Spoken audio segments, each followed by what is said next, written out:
All right, I am so excited for this conversation today with Alexa. We are going to talk about creating million-dollar brands through content and data. That is her expertise. But before we dive into that conversation, Alexa, can you give us a background story as to who you are and how you've gotten to where you are today? Yeah, God, everybody always when they ask me that, I'm like, I don't even know where to begin. I've been an entrepreneur since I remember, to be honest. My whole family's entrepreneurs, so I grew up with entrepreneurship. My family's from Cuba, so when they came here, they couldn't speak English. They couldn't work for anyone else, so they all just became entrepreneurs. Everybody from my grandpa, my parents, my sister, my aunt, like everybody literally is entrepreneurs. So I got the bug really early. That and I just loved making money. There was like satisfaction of doing something for somebody else and getting money for it. So I always just loved entrepreneurship, had many businesses, even like starting at like age 5. But I started my first real business that actually was incorporated and actually was a real business to the IRS when I was 18. And so grew that business pretty quickly, scaled that to 8 figures, sold that in 2014, and I was 24 years old. And so at that point, that was my third.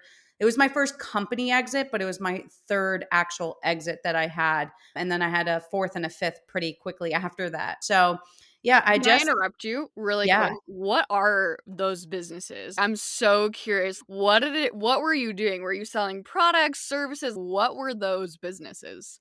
So it's actually funny because the businesses that I sold came about because of networking and taking on clients. And then the clients like working with me from a marketing perspective. So the first company that I created was a marketing company.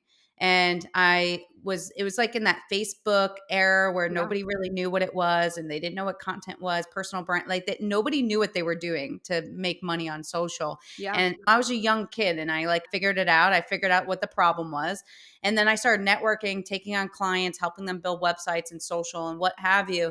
And then people will come to me and go, "Hey, I really like working with you. Do you want 50% of my company?" And I'm like, "Yeah, that sounds awesome." And so I Yeah. just rolled with it. And so three of them were apps. One was a ed tech app. Another was actually a basketball logarithm tournament app. And then the third one was actually a gambling app. And the fourth, obviously, one that I sold was my marketing company. And then the fifth one was it was another education company. So a varied different kind of experience. But yeah, Yeah. it was a lot of fun. I love that so much. Sorry, I interrupted your story, so you can No, continue no. going. So Good after good the 5th or interruption. 6th. But it's actually funny because everyone's, "Oh, that's amazing. You're so successful. Like at 24, basically you could retire and enjoy your life." And the reality is yes and no. So I look at it almost as a failure actually, because now that company's worth like hundreds of millions of dollars that I sold. And actually, out of all of the companies I sold, three of them are now worth a lot more than what I sold it for. So Yeah. you can argue, yeah, young age, like one of the apps that I sold, it's now in every single casino. It's evaluated at like $1 billion. I didn't sell it for anywhere near there. People are like, "Oh, you're so successful." And now I'm like, I'm even hungrier because I'm like, "Oh, I let fear get in the way of me holding on to something because I was like, "Oh, this is a lot of money." And at the time it was, Yeah. and I got rid of it too soon. So I think it depends how you look at it. And it's like a positive failure, I guess you Yeah, can say. for sure. And then what are you doing right now then? So I took a hiatus for 6 years after I needed a break because agency life is really tough. Yeah. And to be honest, like I was so young, I had 130 people working for me, and it like the pressure was too much for a 23-year-old at the time. And so I took a break. I went to get a PhD, started teaching, went to higher ed for a little bit, and then I started to get the bug again because Clubhouse came out, and I started to meet Ooh. people. When people like heard my background, they're like, "Wait, why aren't you like consulting anymore?" And people are like, Yeah. "You come consult and be my fractional CMO here." And the next thing I know, I have 7 clients. I'm like, oh, "Okay, let me call my old graphic designer back and see if he's interested." And the Yeah. next thing I know, I have a developer, a graphic designer, an SEO. And the next thing I know, I have 40 people working for me. Like, guess I'm starting another agency. So 2019, I started Think Fuel, which is my agency. And I started a coaching business as well. And so I'm coaching, helping people scale their businesses, mostly focusing on startups and people scaling to seven figures. So it's called Think Millions. That's the name of our program. Yeah. And then my Done For You, which is agencies, mostly working with bigger brands, probably like I would say 5 million and up in gross revenue is really where our focus is. That's way cool, and I feel like a big part of your story listening is networking and being able to have those connections with other people. What would you say is like, how do you even get started? Like, for someone who's that's so cool, and I would love to meet more people, what has that journey looked like for you? And I'm sure it's looked different at each stage of your journey too, because Clubhouse was like that was a great way for networking as well. But what does that look like, and what would you recommend for someone who's getting started with their business who's looking to network for increased opportunities but isn't really sure where to get started? There's That's such a loaded question because there's so many things you can do. It's actually funny because every time I go to a networking or a business conference, even if I go to a ClickFunnels conference, like I walk away with 6 to 7 figures worth of business every time. And the best part is I'm so awkward. I'm like the worst networker in the world, but all I do is just talk to people and be me, share my Yeah. story, and that's really it. I'm just myself. I don't put pressure on it. I don't go, okay, I got to walk away with 7 figures worth of business. No, what I do is say, I've got to talk to at least 15 people and whatever happens. And so because I don't push things, I'm like, oh, we should meet. I don't do that. And because I'm not so pushy and I just have genuine conversations, it helps. So typically what I'll do when I go to networking, like I'll build relationships. I'll be like, hey, you want to go to lunch? Lunch is coming up in an hour. And I'll just talk about life and kids, and of course we talk about business, but I actually get to know people, Yeah. and I always walk away with business by doing it that way. Speaking also helps. Obviously, speaking at conferences and small events help. The other thing that's really helpful, even like on LinkedIn, there's so many AI automated tools now. I just pack my calendar with meetings. Like I just say, hey, let's jump on. I don't know where this can go. I don't know what help you need, or maybe you can help me. I've met business partners this way. I've met people that have been able to connect me to people. And there's been people I've met that I can't help, but I've been able to connect them to somebody else. And so sometimes it's like we put so much pressure on lead generation to be very specific to what we need in our business. But if we just broaden that and made it more about connections, business will come. I love that so much. It's very it's a v I don't know what the term would necessarily be, but, like, in my head, I'm like, it's a not salesy approach to networking because I think a lot of times people do go into networking with the intention of, I do have to have 10 new appointments set from these people after I walk away from this event or after I walk away from doing this thing. And it's all about needing something in return, but it's if you go into it with the intention of I'm just here to make a connection with someone, and even if I'm not the person for them, I'm going to be able to connect them with someone else. I just think that's so powerful, and it makes me think of I can't remember the title of the book, but I it's talking about it's like The Giver or something like that. It has a red cover, but it talks about inside of that book, there's someone who's a connector.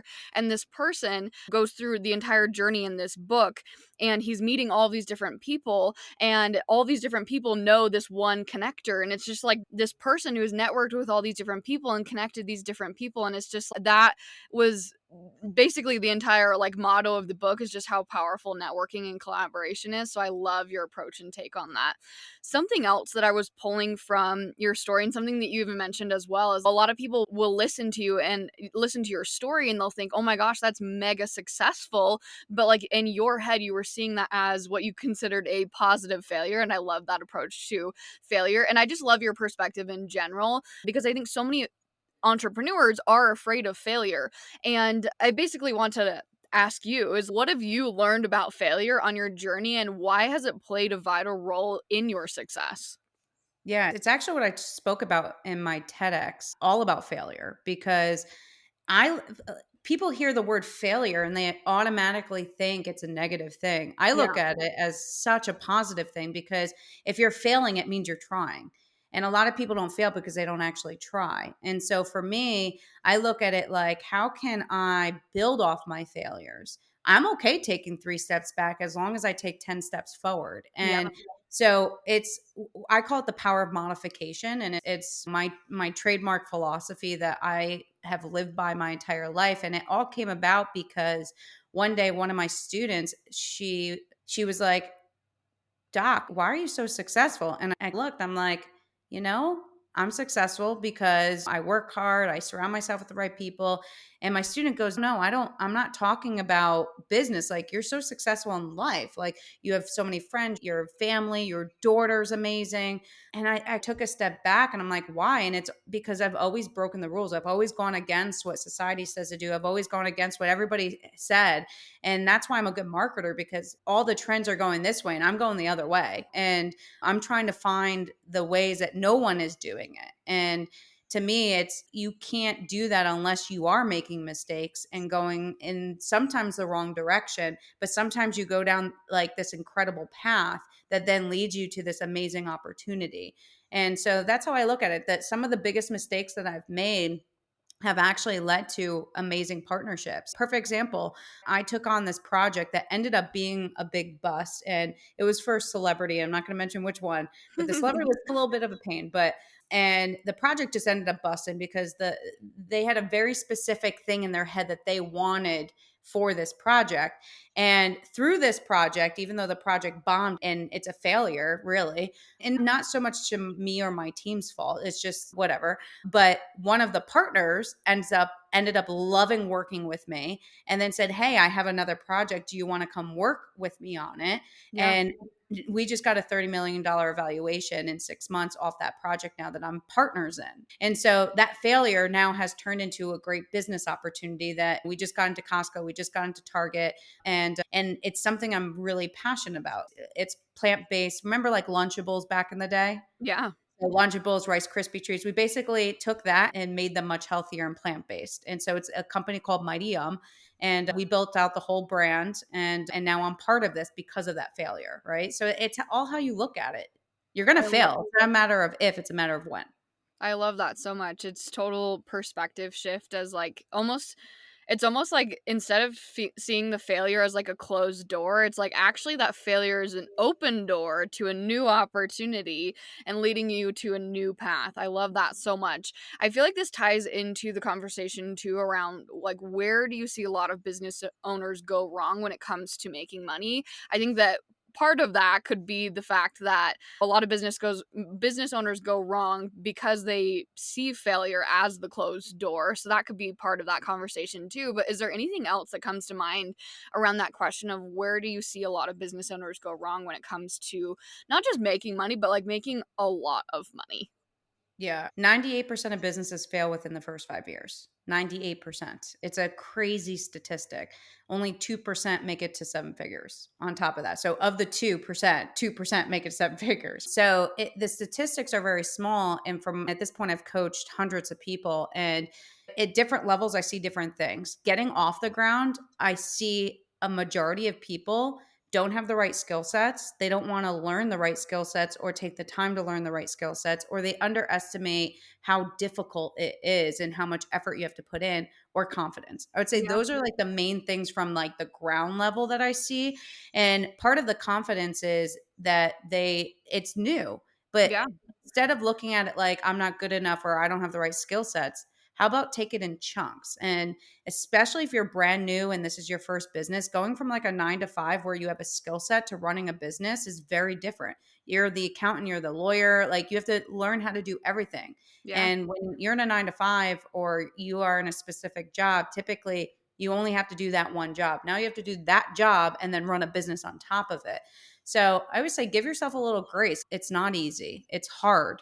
Otherwise, more people would be more successful. And as people start to build, I think that the next mistakes that they make, it's you have to be really good at sales. And a lot of business owners don't give sales enough credit in their business. And what happens is you can only grow so far if you're not good at sales. Yeah. So my best advice to anyone, like, and you it doesn't matter if you're an entrepreneur or not. Everybody should be good at sales because everything in life is sales. If you're Yep. trying to convince your partner to go out to eat, that's sales. Like, so everything in life, including selling yourself, is all about sales. So I would say that's probably the biggest weakness that I see people have is sales. And then the next thing is cash management. A lot of people are not good at managing their cash flow. And we've seen businesses fail because they don't know how to manage their cash, and then they don't invest money in the proper channels like marketing to actually grow their company, and then they fail. Yeah, I could not agree more to all of those different things. And it even makes me think of the conversation too around when it comes to business, a lot of business owners think that they're going to be very successful at the very start, which is not the case, obviously, for most people. And so, something that you talk a lot about as well is playing the long game and how success does take time. And this is a term, I think, like playing the long game is a term that a lot of people have heard as business owners. It's not something that's new, but I also don't think that we actually have the conversation a lot around what actually does that mean? What does it actually mean to play the long game? What does that actually look? And do you believe that the people who do play the long game are the 2% of business owners who stay in business past the statistic that you just previously shared? Yeah, it's all about persistence. Most people don't make it to that 5-year mark because they can't persist, because it's hard. And when they have roadblocks, it's very difficult for them to get around it or through it. And so I look at it like you have a destination you want to get to. You're sitting in a car with no GPS. And you have no idea how to get to this destination at all. And like sometimes you don't even know if you have enough gas, and you don't even have money to put in gas in the car. And then you eventually, because you don't have a GPS, you don't know how to get there. Most of the time, people run out of gas and just give up. And so, how I look at it is at the end of the day, a lot of the times people just can't persist because of confidence, because of money, because of fear. A lot of times it's also people in their life, right? A lot of entrepreneurs that I know have given up because they've gotten pressure from their spouse or from family members. Go to your 9 to 5, go to your 9 to 5. And it is a long, people expect in 3 to 6 months that they're going to have $1 million business and even a 6 figure business. And the reality is that if this is your first business, there's so many skill sets that you have to have. And a lot of times people try to rush success, and rather than trying to build a brand, build your name, and also get happy customers. Stop focusing on making $1 million, make 6 figures to begin, make 5 figures to begin, get really good at something. Yeah. And once you're really good at that one thing, then you can add additional things. Like I see people sometimes when I coach, are like, oh, I'm adding this service and this offer. I'm like, why don't make 6 figures in this one offer first? Get really good at that, then expand, because then it's too many things that they're offering, and then they flop. So it's important. The long game is important. You got to see the bigger picture. And people want, the Lambos and the big cars. And I mean, you see my Instagram. I'm not driving around Lambos. I live in a $2 million house that we bought in cash. Like I could live in a $10 million house if I want to. I choose not to. I choose not to drive a Lambo. I choose not to do those things, because then it adds pressure to you to be successful and to keep being successful, and you're going to burn out. Yeah, for sure.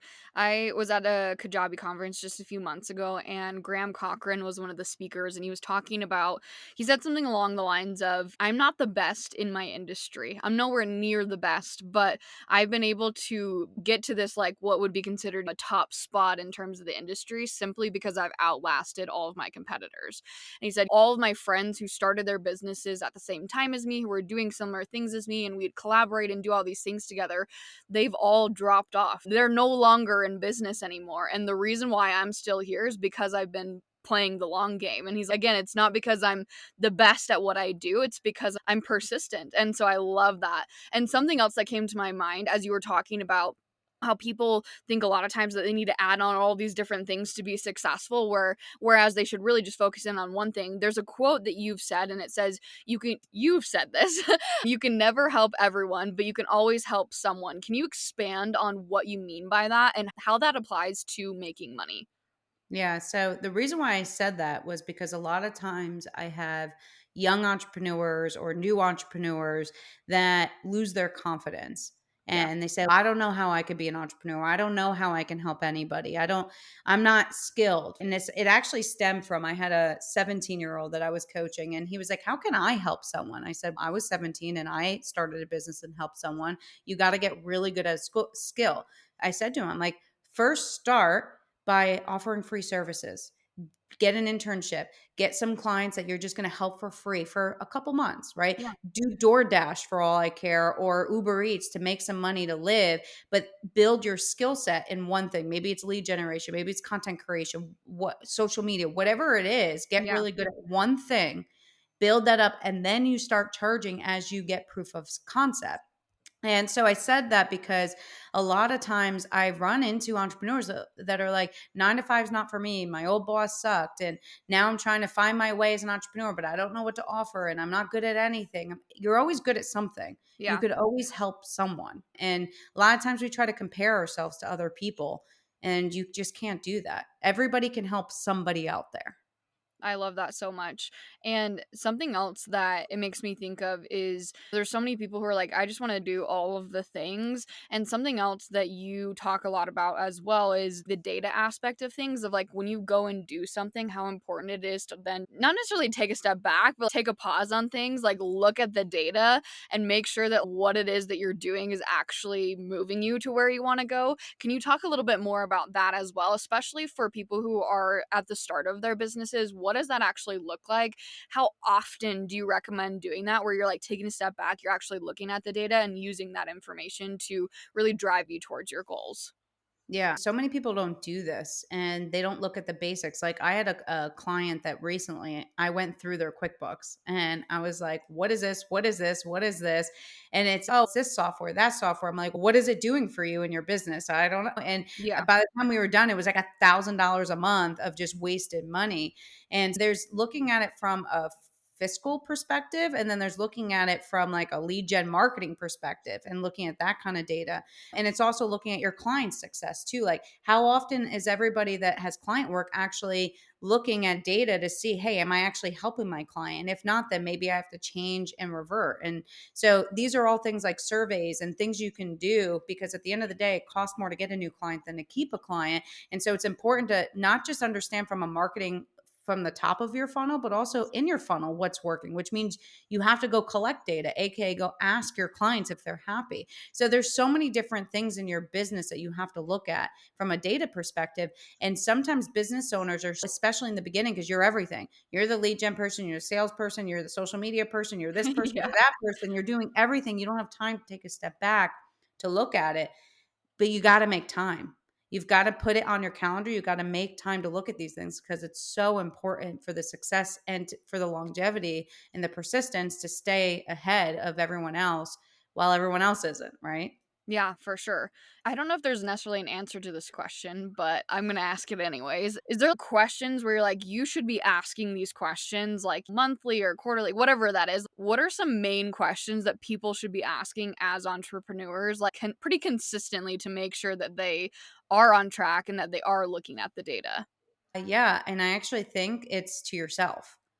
I actually think, and I don't do it daily. I need to do it more often, but I do it at least weekly. My business partner does it daily. I think that's a little much. But I do think that you need to look yourself in the mirror and you need to, one, first pat yourself on the back, but then you got to ask yourself, all right, how can I be better? What changes do I need to do? And sometimes, like as a business owner, when you're in the thick, especially as a leader, as you build teams, like sometimes I have to take a step back and go, this week I realize I'm maybe a little on edge because my daughter's sick and I haven't slept. And now that I'm reflecting, because I've stopped to take the time to reflect, Yeah. here's what I need to change. And most entrepreneurs don't make the time to do self evaluation. I know that's not the answer you're probably expecting, but yes, I think at least every other day, maybe a couple times a week, you need to literally, figuratively, and actually look yourself in the mirror and say, hey, how can I be a better person, a better human, a better boss, a better for my clients, a better mom? Like you Yeah. got to be self aware. No, I love that so much, and that totally answers my question. And I love what you said. Most entrepreneurs don't take the time to actually like pause and think about things, and it's so true. It's just going back to what we were talking about, like the go, where that's what we think that we have to do in order to be successful, but it's actually, if you're doing the go but you're never stopping to ask yourself like, how can I improve, or is what I'm doing actually moving me towards my goals, then you're going to burn out. You're not playing the long game, and that's not leading to success. But like in our heads though, like as entrepreneurs, we're like, that is the way to success. It's just go. But it's totally like actually the opposite of that, where it's go, take a pause, ask yourself questions, is this getting me to where I wanna go? Yes or no? Okay, do I need to take a few steps back? Or yes, okay, let's keep moving forward. Go again, take a pause. And I just think that's so important to I don't know, for me, I wish I had heard that piece of advice at the very beginning of my entrepreneurship journey because I was so in the mindset of I have to go and do all of the things and do as many of the things as possible in the shortest amount of time possible in order to be successful, which actually brings me to my very last question for you, which is for someone who is looking to hit their first six figures in business, what are your top three best tips to get there? Yeah. So one is refinement. Continue to refine your offer until it hits. A lot of times, again, people get discouraged when an offer is not selling, but you have to get on sales calls in order to know. So keep getting on sales calls. Don't get discouraged. If you get 10 no's, keep refining until you get 10 yeses. And also remember, too, like I always say, you never want 10 out of 10 to say yes because that means it's too cheap what you're offering. Really, I look for 50 to 60% yes. And I then you're your love sweet spot. that. If you're at like 20 to 30% no, that means it's either too expensive or the offer sucks.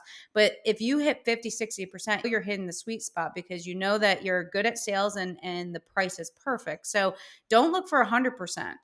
Be okay with 40 to 60%, but you don't want to be below 40, right? So, but in order to know, you can't be scared to just jump on sales calls. The more sales calls you do, the more you keep refining your offer, the better it's going to get. And an evolution. And once you find that sales offer that is selling at that 50, 60%, then go all out. Go make sure that you're spending the time to build up your calendar and have more and more sales calls. You're going to just keep getting better and better. That's my first tip. My second tip is don't do it all yourself. Once you start making money, you can hire a VA for $500 a month to help take some stuff off you. And I always say you always want to we have something called the boss audit and I make my students do it every month. And basically, it takes a week of all their tasks of what they're doing, and it aligns. Is it revenue generating? And if it's not revenue generating, we're hiring somebody to take that off your list Yeah. because as a CEO, your number one job is to make money. And if you're not doing that, you're not making money. So don't be afraid to hire and to spend money. You have to spend money to make money. And then I would say the third is get help. We were just talking about asking questions. I've had students where I've actually told them I don't want to coach them anymore because they'll jump on a call with me and they'll either say, I don't have questions. How do you not have questions? And then the second thing is they say, oh, I don't have business problems right now. I literally just had this happen. What my student literally said to me, I have no problems in my business right now. I said, then you're not looking hard enough.